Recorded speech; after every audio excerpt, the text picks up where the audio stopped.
Since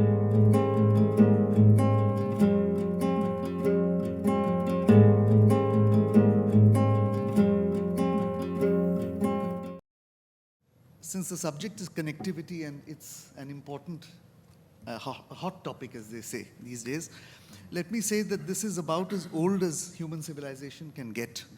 It's the cause of human civilization in many ways. It's been the boon for civilizations. It's been the bane of civilizations. And I think today it offers a new hope for all of us, globally speaking. The phrase, all roads lead to Rome, I think sums it up. It's essentially been used in the past to establish a hegemonic order to benefit certain civilizations or certain countries. And that's true whether it's the Roman Empire, whether it's the Suez Canal, whether it is the sea routes that the Portuguese and the Spanish discovered on their way to the Indies or to the United States and to the Americas. I think the 21st century, in a sense, is a tipping point in the way that the 15th century was a tipping point. The adventures of Vasco da Gama, of Columbus, of Magellan opened a new connectivity globally, which was not there before that. And at the same time, a certain sense of withdrawal that occurred in the two large economies. Cheng He stopped his expeditions as far as China was concerned, and India's focus, which in the first millennium of the Common Era was towards the sea, became land-focused as invasions came in from the northwest.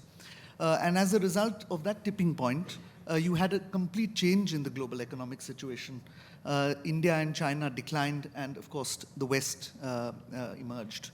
That tipping point has come now. The end of the Berlin Wall has essentially opened up the possibilities of global trade. The age of the internet has freed us all from the tyrannies of the geographies we were limited to. And the reemergence of China, India, and other economies have created new possibilities for aid, for trade, for technology, for infrastructure, and so on.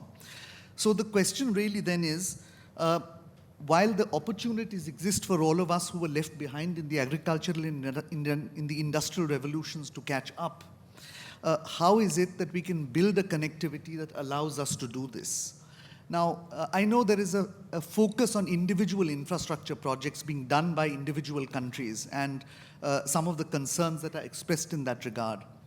But at least to my mind, the real issue is the methodology that is being used, not so much the asset that is being created, which should be the subject of discussion. And at least from my perspective, there are a few questions I think that the panel should look at. Is this process demand-driven? Is the process consultative? Does the process allow for fair and open competition? Does the process build on the multilateral frameworks that already exist?